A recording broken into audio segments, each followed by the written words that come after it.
Okay so students, हम second unit कर रहे थे जिसमें हम अपना सॉर्टिंग एल्गोरिदम्स कर रहे थे। याद है हमने कुछ सॉर्टिंग एल्गोरिदम्स किए थे,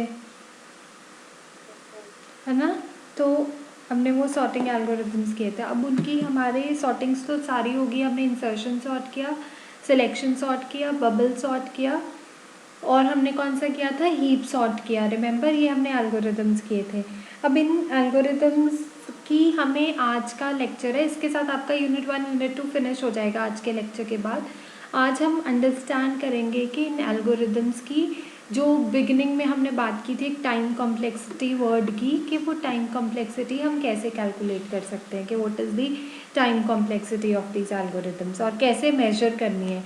तो सबसे पहले अगर आपको विजिबल है तो ये वाली बात मैं आपके साथ डिस्कस करना चाहती थी जिसको मैंने हाईलाइट किया है। इज इट विजिबल स्टूडेंट्स कि व्हाट डज सॉर्टिंग से दिख रहा है बच्चे सबको?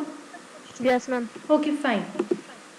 अब कुछ मैंने टाइम कॉम्प्लेक्सिटीज़ लिखी हुई हैं और मैंने कैपिटल ओ नोटेशन यूज़ किया हुआ है। कैपिटल ओ नोटेशन को हम और भी क्या कहते हैं, what is the other name for capital O notation? It is also known as the big O notation. Big O notation का क्या मतलब होता है कि वर्स्ट केस टाइम कॉम्प्लेक्सिटी क्या है, यही था ना इसका मतलब, इफ़ यू रिमेंबर। फर्स्ट हमने फ्यू लेक्चर्स में इन पर बहुत टाइम लगाया था कि 3 तरह की हमारी नोटेशंस होती हैं, big O notation, theta notation and your omega notation. तो जो बिग ओ नोटेशन है वो वर्स्ट केस टाइम कॉम्प्लेक्सिटी आपको बताती है कि वर्स्ट केस ज़्यादा से ज़्यादा टाइम मेरा एल्गोरिदम कितना ले सकता है अपने आप को कंप्लीट करने के लिए। तो अब अगर हम देखें कि टाइम कॉम्प्लेक्सिटीज़ गिवन है, कुछ फंक्शंस हैं ओ के ऑर्डर में। अब जो आपका फंक्शन है ओ ऑफ 1, सबसे पहले वाला, ये ना आपको बच्चे पेपर फाइनल में भी क्वेश्चन आ सकता है कि आपको 3-4 कम्प्लेक्सिटीज़ दी हों और आपको बताया जाए कि इनको ऑर्डर में लिखो कि किसकी सबसे ज़्यादा टाइम लेगा और कौन सा सबसे कम लेगा। तो O1 का मतलब क्या है? 1 का मतलब constant number 1। So it is constant time के इस एल्गोरिदम ने कांस्टेंट टाइम लेना है और उस टाइम में ही उसने ख़त्म हो जाना है। तो that is O of 1। O of 1 means constant time, एक फिक्स्ड टाइम। O ऑफ 1 का ये मतलब है। और ये सबसे मिनिमम टाइम कॉम्प्लेक्सिटी है कि एक फिक्स्ड टाइम हमने बता दिया कि वो हमेशा O ऑफ 1 लेगा, इतने टाइम में ख़त्म हो जाएगा, वो इनपुट के ऊपर नहीं डिपेंडेंट है, बस उसने O1 टाइम में ख़त्म हो जाना है। तो वो है सबसे वो वाला एल्गोरिदम जो वर्स्ट केस में से कम टाइम ले रहा है। वर्स्ट अगर मैं बताऊं कि ये क्लास के 10 बच्चे हैं जिन्होंने सबसे मतलब ऐसे है कि आपकी क्लास में 30 बच्चे थे, सबको भागने के लिए कहा गया, एक तो होगा जिसने बहुत फटाफट रेस ख़त्म कर दी। और अगर मैं कहूँ कि बिग ओ नोटेशन की बात कर रही हूँ तो वो वाले मैं बच्चे उठाऊंगी जिन्होंने सबसे ज़्यादा टाइम लिया भागने के लिए, एक पॉइंट तक पहुँचने के लिए। तो सपोज़ मैंने वो 10 बच्चे निकाल लिए कि हाँ ये वर्स्ट केस इनकी टाइम कॉम्प्लेक्सिटी है इन बच्चों की, इन्होंने मैक्सिमम टाइम लिया है, कि ये 10 बच्चे हैं जिन्होंने मैक्सिमम टाइम लिया है भागने के लिए। किसी ने 10 सेकेंड्स लिए होंगे, किसी ने 10.1 सेकेंड्स लिए होंगे, बट वो 10 बच्चे मैंने फिगर आउट कर लिया कि ये सबसे ज़्यादा टाइम लेते हैं। तो वो कौन से बच्चे होंगे? बिग ओ नोटेशन वाले जो वर्स्ट केस ले रहे होंगे। अब उनमें भी वो जो वर्स्ट वाले बच्चे भी होंगे उनकी भी हम रैंकिंग कर सकते हैं कि इसने 10 सेकेंड लिए, इसने 10.1 सेकेंड लिया, इसने 10.2 सेकेंड लिए। तो जो 10 सेकेंड वाला है वो वर्स्ट में से सबसे ठीक ठाक वाला है, मतलब वर्स्ट में से उसने सबसे कम टाइम लिया, बुरों में से वो सबसे कम वाला बुरा है, ऐसे वाला समझ लो। इसी तरह से वर्स्ट केस टाइम कम्प्लेक्सिटीज़ के हम बात तो कर रहे हैं कि मेरा एल्गोरिदम ज़्यादा से ज़्यादा कितना टाइम लगा सकता है कंप्लीट होने में, मतलब वो मैक्सिमम टाइम कितना ले सकता है। तो अगर हम देखें तो O ऑफ 1 का क्या मतलब है कि कांस्टेंट टाइम, वो किसी इनपुट पर डिपेंडेंट नहीं है, वो एल्गोरिदम इतना टाइम लेगा ही लेगा कंप्लीट करने के लिए। So that is O of 1। Clear है? O of 1, yes ma'am. O of 1 constant, तो that is the minimum time. Next comes your O log n। अब जब O log n की मैं बात कर रही हूँ तो जो O log n है, अब log n इसके बीच में क्या आ गया? n आ गया, that is n is the size of the input. हम कहते हैं ना अगर 6 इनपुट्स हैं, अगर हमारा आपका n कितना हो गया 6, अगर 6 इनपुट्स हैं 8 है, तो n की वैल्यू कितनी होगी 8। तो n क्या बताता है, number of inputs. o log n का मतलब क्या है कि मेरी जो एल्गोरिदम वर्स्ट टाइम लेगा वो अब डिपेंडेंट किस पर हो गया, n के ऊपर, इनपुट साइज के ऊपर डिपेंडेंट हो गया। वो कांस्टेंट नहीं रहा, बट वो लॉगरिदमिक ऑर्डर में है। मतलब अगर हम बात करें कि 10 इनपुट्स थी तो टाइम कितना लगेगा, log 10 लगेगा। अगर 15 इनपुट्स थी तो टाइम कितना लगेगा, log ऑफ 15। जो भी log ऑफ 15 होता है वो एक वैल्यू होती है जो हम एक टेबल से देखते होते हैं, मतलब उतना टाइम लेगा, पर लेगा। फिर नेक्स्ट आती है जो टाइम कम्प्लेक्सिटी लिखी है, o under root of n। Under root of n means जैसे मैंने कहा कि मेरे एल्गोरिदम के पास 4 इनपुट्स थी, n की वैल्यू 4 है, तो मेरा एल्गोरिदम कितना टाइम ले रहा है, और अंडर रूट ऑफ 4। अगर मैं कहूँ कि नंबर ऑफ इनपुट्स 4 हैं तो मेरा एल्गोरिदम कितना टाइम ले रहा है, o under root of 4। Next आता है o ऑफ n। n का मतलब 4 इनपुट्स थी, उसने टाइम भी कितना लिया, o ऑफ 4। इसी तरह से आगे देखें, o n log n, o n square, इनको n स्क्वायर आप कर लो, n स्क्वायर, n क्यूब, ऐसे आपके एल्गोरिदम्स की कम्प्लेक्सिटी दी हुई है। अब समझने वाली बात ये है, एक मेरा एल्गोरिदम है जो o ऑफ 1 टाइम ले रहा है, एक मेरा एल्गोरिदम है सपोज जो ये वाला टाइम ले रहा है o under root of n, और एक मेरा एल्गोरिदम है जो टाइम ले रहा है o ऑफ n। अब मैंने कहा जो एल्गोरिदम था उसमें नंबर ऑफ इनपुट्स 4 थी, नंबर ऑफ इनपुट्स 4 थी, तो सबसे ज़्यादा टाइम कंप्लीशन किस में लगेगा, मुझे बताओ। सबसे ये है सबकी वर्स्ट केस कम्प्लेक्सिटीज़ भी, बट वर्स्ट में भी इनमें से सबसे ज़्यादा टाइम कौन सा एल्गोरिदम लेने वाला है, जब n की वैल्यू 4 है, जब नंबर ऑफ इनपुट्स कितनी है 4। जैसे सॉर्टिंग के एल्गोरिदम में 4 नंबर को सॉर्ट करना है, तो मुझे बताओ सबसे ज़्यादा टाइम कौन लेगा, क्योंकि ये वर्स्ट केस कम्प्लेक्सिटी, और वर्स्ट केस कम्प्लेक्सिटी का क्या मतलब होता है, मैक्सिमम टाइम टेकन। हाँ जी गर्ल्स बताओ। Ma'am o under root n। Okay, और कोई बताओ वर्स्ट केस कौन लेगा। हाँ जी गर्ल्स, o ऑफ एन। अब देखो कैसे इसको हम सॉल्व करते हैं, ये मैं सॉल्व करके आपको दिखा रही हूँ ताकि आपको अच्छे से समझ में लग जाए। एक है o ऑफ 1, मतलब इस एल्गोरिदम ने तो भाई हमेशा, अगर 1 सेकेंड्स मान लो, 1 मिनट भी हो सकता है, 1 आवर भी हो सकता है, वो 1 के आगे कुछ भी डायमेंशन हो सकते हैं। मैं मान रही हूँ 1 सेकेंड ले रहा था, तो o ऑफ 1 जिनकी टाइम कम्प्लेक्सिटी है, जब भी मैं कहूँ कि फलाना एल्गोरिदम की o ऑफ 1 टाइम कम्प्लेक्सिटी है, उसका मतलब भाई ये एल्गोरिदम तो ना हमेशा 1 सेकेंड में ख़त्म होने वाला है। अगर सेकेंड्स डायमेंशन यूज़ करें तो o ऑफ 1 कॉन्स्टेंट है, हमेशा ही 1 सेकेंड में ख़त्म होना है। बट अगर मैं कहूँ कि नहीं भाई ये एल्गोरिदम तो ना हमेशा o under root of n time में ख़त्म होता है। अब o under root of n means जब मैं n 4 की बात कर रही हूँ तो अंडर रूट ऑफ 4 कितना होता है बच्चे, under root of 4 is what, 4 का क्या आएगा सॉल्व होके, under root of 4 is ma'am 2। Very good, 2, o of 2। Next मैं अगर कहूँ ये एल्गोरिदम तो भाई o ऑफ n में ख़त्म होता है, तो वो कितने में ख़त्म होगा, o ऑफ 4 सेकेंड्स में। तो एक एल्गोरिदम ख़त्म हुआ, ये तीनों चाहे वर्स्ट केस थे, एक ख़त्म हुआ o ऑफ 1 सेकेंड्स में, 1 सेकेंड्स में, एक o ऑफ 2 में ख़त्म हुआ, एक o ऑफ 4 सेकेंड्स में ख़त्म हुआ, और तीनों के पास नंबर ऑफ इनपुट्स, मैं क्या कह रही थी, तीनों के पास नंबर ऑफ इनपुट्स कितनी थी, 4। तो मैक्सिमम वर्स्ट केस कम्प्लेक्सिटी किसकी है, अब बताओ, o ऑफ n की, क्योंकि वो 4 सेकेंड्स में ख़त्म हो रहा है, और मिनिमम किसकी है, o ऑफ 1 की। तो मैं क्या आपको समझाने की कोशिश कर रही हूँ कि अगर आपको कुछ ऐसे एल्गोरिदमिक फंक्शंस दिए हों, एसिम्प्टोटिक नोटेशंस पेपर में आ जाएं कि बताओ भाई कि इनमें इनको किसी ऑर्डर में सॉर्ट करो, तो ये आपके लिए मैंने ऑर्डर लिख दिया है ताकि आपको इंटरनेट से ढूंढना ना पड़े। ये मैं आपके लिए ऑर्डर पहले लिख के दे रही हूँ आपको।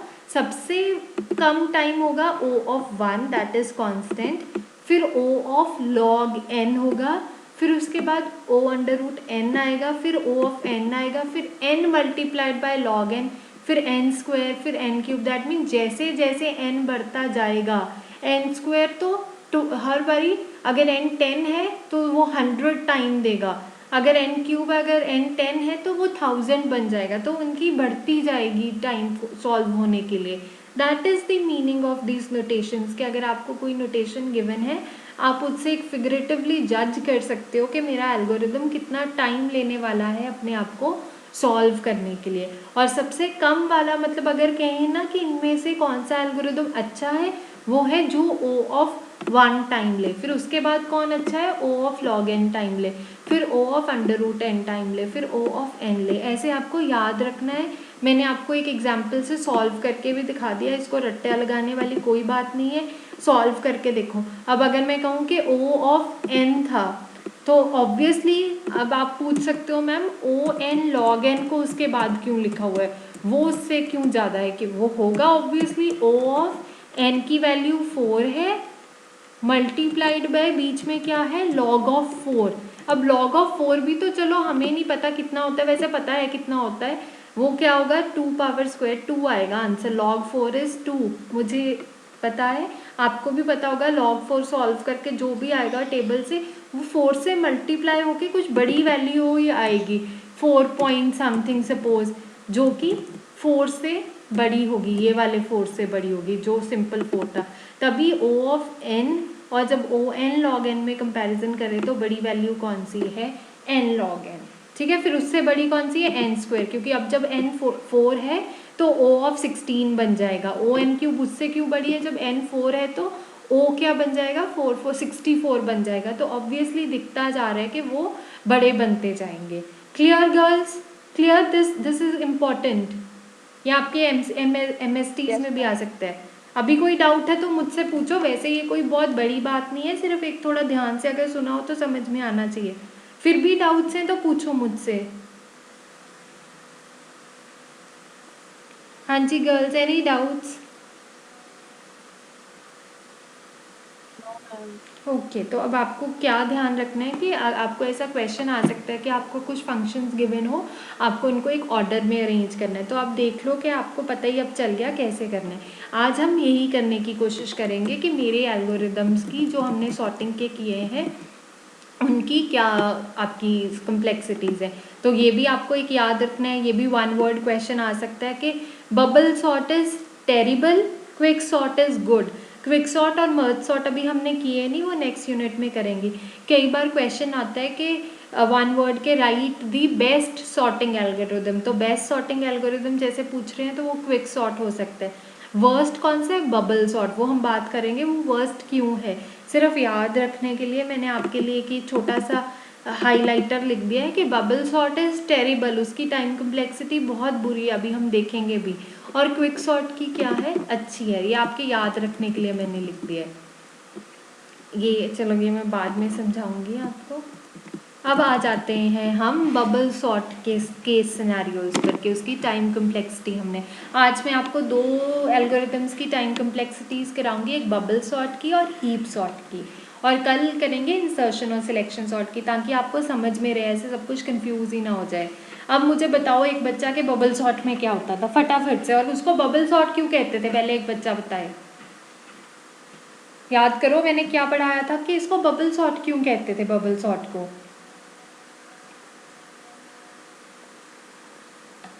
बताओ। किसी को नहीं याद कि बबल सॉर्ट को बबल सॉर्ट क्यों कहते हैं?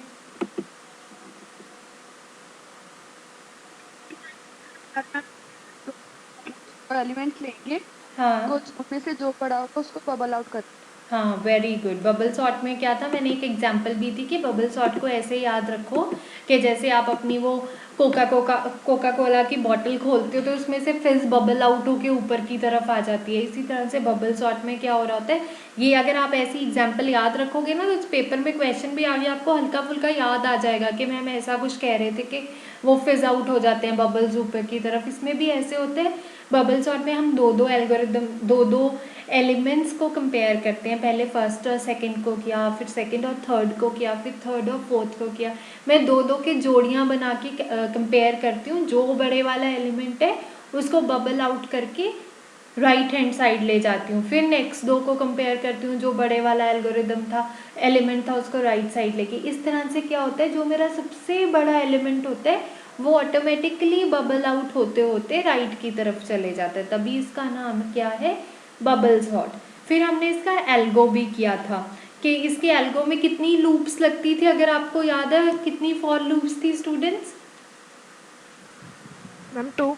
वेरी गुड, उसमें थी 2 फॉर लूप्स। एक तो कि मुझे एक लूप अंदर वाली तो थी कि मुझे दो दो एलिमेंट्स को कंपेयर करना है, उसके लिए लूप थी। और बाहर वाली थी कि सारा कुछ अच्छे से कंपेयर होके फाइनल आंसर आ जाए, उसके लिए थी। तो मेरे पास दो लूप्स थी, इसीलिए उसकी टाइम कम्प्लेक्सिटी मैंने आपको शॉर्टकट से क्या बताया था कि the time complexity is dependent upon the size of the input and number of loops. तो तभी वो O(n)² थी, क्योंकि उसमें दो लूप्स थी। तो यही अगर हम देखें, सबसे पहले हम वर्स्ट केस की बात करते हैं। लेट्स रीड क्या कहा जा रहा है। ये मैंने आपके लिए सबसे जो बेस्ट आंसर है वो ढूंढ के लिखा है कि the worst case scenario for the bubble sort algorithm is that the list is written in exactly the reverse order. इसका क्या मतलब है, सॉर्ट करके नंबर लिखने की जगह उल्टा लिखा हुआ है सब कुछ, मतलब सारे नंबर्स को अदला बदली करना पड़ेगा। मतलब अगर नंबर्स लिखे जाने चाहिए थे, इस लाइन का क्या मतलब है कि अगर तो नंबर्स लिखे होते ऐसे 1 2 3 4 5, मुझे बताओ ये सॉर्टेड है क्या अनसॉर्टेड है? स्टूडेंट्स, जो मैंने नंबर्स लिखे हैं ये सॉर्टेड है क्या?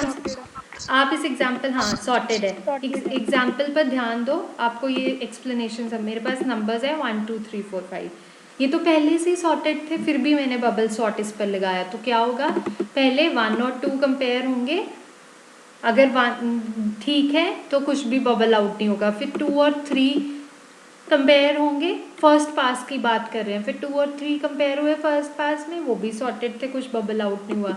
फिर 3 और 4 कंपेयर हुए, दोनों सही थे, फिर कुछ बबल आउट नहीं हुआ। फिर 4 और 5 कंपेयर हुए, फर्स्ट पास ही अभी तो चल रहा है, वो भी सॉर्टेड थे, कुछ भी बबल आउट नहीं हुआ। तो पता चल गया कि मेरे तो एलिमेंट्स भी पहले से ही सॉर्टेड ऑर्डर में यूज़र ने एंटर किए हैं, तो अगले पासेस पर मुझे जाने की ज़रूरत ही नहीं है। तो ये मेरा एल्गोरिदम का क्या होगा, बेस्ट केस होगा। मतलब बेस्ट सिनेरियो तब होगा अगर यूज़र एलिमेंट्स को पहले ही एक सॉर्टेड ऑर्डर में डाल दे, जो कि बहुत रेयर होता है कि यूज़र एलिमेंट्स को सॉर्टेड ऑर्डर में ऐड करे। बट अगर वो सॉर्टेड ऑर्डर में एलिमेंट्स को ऐड करेगा तो बस कितने कंपैरिजन्स लग रहे हैं 5 नंबरों के लिए? बताओ स्टूडेंट्स, कितने कंपैरिजन लगे इन 5 एलिमेंट्स को चेक करने के लिए कि ये सॉर्टेड हैं कि नहीं? फटाफट से बताओ कितने कंपैरिजन्स मैंने किए? मैम 5 - 1 4। हाँ, पहले 1 और 2 को कंपेयर किया, फिर 2 और 3 को किया, फिर 3 और 4 को किया, फिर 4 और 5 को किया। तो अगर 5 एलिमेंट्स थे, मेरे कितने कंपैरिजन्स लगे, n-1। तो बेस्ट केस में बबल सॉर्ट की टाइम कम्प्लेक्सिटी क्या होगी, O of n, where n is the size of the input. वो O ऑफ n क्यों है, क्योंकि वो ऑलरेडी सॉर्टेड हैं। मुझे फर्स्ट पास में ही पता चल गया कि भाई एलिमेंट सॉर्टेड है, मुझे अगले पासेस पर जाने की ज़रूरत नहीं है। This is what they have written कि in the best case scenario it is trivial. Trivial का मतलब क्या होता है, simple. If the array is already sorted before we begin, all the algorithm must do, सिर्फ एल्गोरिदम को क्या करने की ज़रूरत है, बस वेरीफाई कर ले। As such we compare each of the n values to only one another, एक दूसरे के साथ। So total n-1 comparisons, hence the time complexity is O of n. When is the time complexity? I am again repeating O of n in case of bubble sort. जब आपके elements sorted order में हैं तब सिर्फ time complexity क्या होगी, O of n. Any doubts? कोई doubts बच्चे इस केस में, बेस्ट केस में? ना समझ, ठीक है, तो आगे बढ़े हम। तो ओ ऑफ एन समझ में लगा कि बेस्ट केस की बात। अब आते हैं वर्स्ट केस। वर्स्ट केस मतलब बुरे से बुरा यूज़र क्या कर सकता है, उसने भी एलिमेंट्स को एंटर किया 4 5 3 2 1। ये कोई ऐसा बच्चा है जिसने कहा भी चलो एल्गोरिदम का पूरा पूरा जोर लगाए, उल्टा डालो एलिमेंट्स को। अब बेचारा क्या होता जाएगा, पहले 5 और 4 कंपेयर होंगे, 5 को इधर आना पड़ेगा जब कंपेयर हुए। फिर बेचारा 5 और 3 कंपेयर हुए, उसको भी समझ में लग गया कि 3 इधर आए 5 इधर आए। फिर 5 और 2 कंपेयर हुए, फिर बढ़ाए, फिर 2 इधर आएगा 5 इधर आएगा। फिर 5 और 1 कंपेयर हुए, क्या होगा 5 चला जाएगा। तो अभी देखो अभी भी सॉर्टेड है मेरा एरे, 4 3 2 1 5 सॉर्टेड है कि अगले पास पर जाऊंगी, नो मैम। फिर से अगले पास पर जाऊंगी, फिर 4 और 3 भी बदलेंगे, 4 और 2 भी बदलेंगे, 4 और 1 भी बदलेगा, फिर जाके 4 और 5 सही जगह। इसलिए सारे पासेस लगेंगे क्योंकि यूज़र ने क्या गलती की, उसने अपने एलिमेंट्स को क्या किया, रिवर्स ऑर्डर में लिख दिया। सही लिखने की जगह उसने क्या किया, उल्टे हिसाब से मैं अपना एलिमेंट्स को एंटर किया। तो मेरे एल्गोरिदम का बहुत ज़ोर लगा, उसको कंपैरिजन्स भी सारे करने पड़े, सारे पासेस भी करने पड़े। तो दोनों लूप्स पूरी पूरी चली, एन टाइम्स हर एक एलिमेंट एक तरह से कंपेयर हुआ और फिर सारे पासेस भी एन टाइम चले। तो मेरा वर्स्ट केस टाइम कम्प्लेक्सिटी क्या होता है, n इंटू एन, दोनों फॉर लूप्स पूरी पूरी चली। So for this configuration the worst case time complexity is O of n square. क्यों, क्योंकि ये हम आप लिख के भी पेपर में दिखा सकते हो, जैसे अब मैंने ये लिखा है वर्स्ट केस कब होगा, यही उन्होंने लिखा है, it is written in exactly reverse order. आप अपने नंबर्स को उल्टे ऑर्डर में लिख दो, तो हर पास में बेचारा हर एक एलिमेंट बदलेगा, फिर अगला पास लगेगा, फिर अगला पास लगेगा, तो पूरी पूरी मेहनत लगेगी, which is the worst case. तो हम कहेंगे भाई तुमने तो वर्स्ट एलिमेंट्स एंटर किए हैं कि इनको बिल्कुल ही रिवर्स ऑर्डर में डाल दिया। तो तब टाइम कम्प्लेक्सिटी कितनी आएगी, internal for loop multiplied by the external for loop O n square. This is about bubble sort. हाँ जी बताओ बच्चे, अब डाउट्स आपके इस पर कोई दोनों में?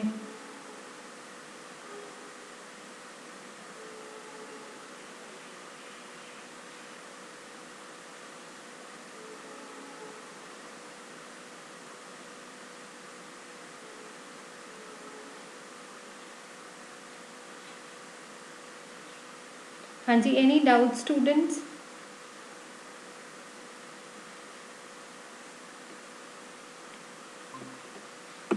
Any doubt students in bubble sort? आवाज़ आ रही है बच्चे? बीच में फ़ोन आ गया था, मेरे ख्याल से आवाज़ बंद हो गई थी। समझ में लगा आपको बबल सॉर्ट, मतलब उसकी टाइम कम्प्लेक्सिटी? Yes ma'am. तो बेस्ट केस में कितनी है, O ऑफ n, तब एलिमेंट्स क्या होंगी, प्रॉपरली सॉर्टेड एंटर किए जाएंगे। और वर्स्ट केस में कितनी है, O ऑफ n स्क्वायर। तो ये तो थी आपकी बबल सॉर्ट की बात। अब मैं आपको इंसर्शन सिलेक्शन नहीं कराऊंगी क्योंकि फिर कंफ्यूजन हो जाएगी। आज हम करेंगे हीप सॉर्ट। हीप सॉर्ट में मुझे बताओ कैसा सा डेटा स्ट्रक्चर बनता था? हीप सॉर्ट में कैसा डेटा स्ट्रक्चर बनता था, ट्री टाइप का बनता था ना, एक ट्री बनता था ना, हायरार्किकल। Yes ma'am. अब आप लोगों के लिए हमेशा याद रखना ये मेरी बात, जब भी ट्री का स्ट्रक्चर हो ना, ट्री जैसा डेटा स्ट्रक्चर यूज़ हो रहा हो, तब हमेशा जो टाइम होगा वो लॉग ऑफ आ जाएगा, क्योंकि tree is related to logarithmic function. ये मैथ्स में हमें पढ़ाया जाता है, अभी हमने इतना डिटेल में नहीं जाना। बस आप मेरी इतनी बात हमेशा ध्यान में रखो कि जब भी ट्री होता है ना, तब ट्री कि इनपुट को हम सीधी सीधी प्लेन इनपुट नहीं लेते, बट हम उसको लॉगरिदमिक के रूप में लेते हैं। तो अगर n इनपुट थी तो जब भी ट्री डेटा स्ट्रक्चर या यूज़ हो रहा होगा तो साथ में क्या लग जाएगा, लॉग लग जाएगा n के साथ। जैसे बबल सॉर्ट में तो सीधा सीधा n की बात की ना, उसमें तो एरे यूज़ करते हैं, कंटिन्यूस मेमोरी लोकेशंस। बट जब हीप सॉर्ट की बात करते हैं तो मेरा एक पाथ बनता है ट्री टाइप का, तो हमेशा मैंने ट्री डाटा स्ट्रक्चर के साथ लॉगरिदमिक मैथमेटिकल फंक्शन को यूज़ करना है, तो लॉग ऑफ n। अब ध्यान दो, बहुत सिंपल है हीप सॉर्ट वैसे, क्योंकि हमने बहुत डिटेल में किया। वो कह रहे हैं heap sort to reheap the root node we have to follow one path. मतलब जब भी आप हीप सॉर्टिंग कर रहे थे तो मैंने, अगर आपको याद हो, आपको एक ट्रिक बताया था, अगर हीप सॉर्टिंग करनी है तो क्या करो, रूट वाला एलिमेंट डिलीट कर दो, नीचे वाला सबसे राइट हैंड साइड वाला एलिमेंट ऊपर ले आओ और फिर क्या कर दो, रीहीपिफाई का ऑपरेशन लगा दो। याद है ये वाला आपको एक शॉर्टकट बताया था? Yes yes ma'am. मैम। ठीक है, वही चीज़ है वो कह रहे हैं। तो क्यों वो कह रहे हैं कि हमारा इसकी टाइम कम्प्लेक्सिटी कैसे फाइंड करनी है, तो वो कहते हैं जब भी हीप सॉर्ट यूज़ कर रहे हो तो टू री हीप दी रूट नोड जो आपका ऊपर आया है, we have to follow one path from the root to the leaf node. ठीक है, हम, मेरा नीचे से एक एलिमेंट ऊपर गया, मुझे उसके नीचे वाले सबके साथ कंपैरिजन्स करके हीपिफाई करना पड़ेगा। The binary tree is perfectly balanced, balanced आपको समझाया था, इसलिए the path is O log n of long के एन इनपुट्स थी। ट्री डेटा स्ट्रक्चर हमेशा मैथमेटिकल फंक्शन के साथ यूज होता है, तो टाइम कितना लगा, O log of n. And they say कि and we only do O one operation at each node. हर, आप हीपीफाई तो चलो लगा रहे हो, अब हीपीफाई पता नहीं कहाँ नीचे तक आपको स्वैप करते जाना पड़े जब तक आपका मिनिमम एलिमेंट ना, आपको मैक्सिमम एलिमेंट ना रूट पर मिल जाए, आप नीचे नीचे जाते ही रहते हो। बट हर स्वैपिंग में तो एक ही एलिमेंट इंटरचेंज होता है ना, ऐसे थोड़ा कि 5 एलिमेंट इकट्ठे इंटरचेंज हो गए।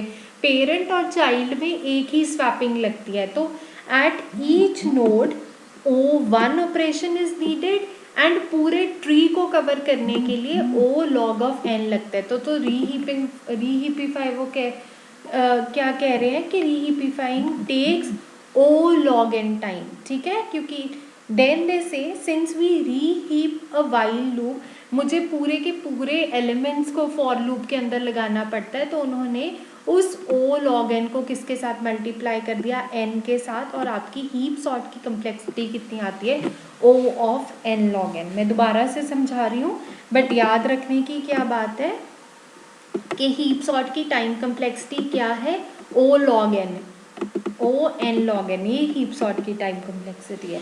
अब इसको याद कैसे रखना है, इसको याद ऐसे रख सकते हो कि अगर आपने सॉर्टिंग की थी, स्टूडेंट्स मुझे बताओ, आपने हीप सॉर्ट सबने मुझे सॉल्व करके भेजा था ना?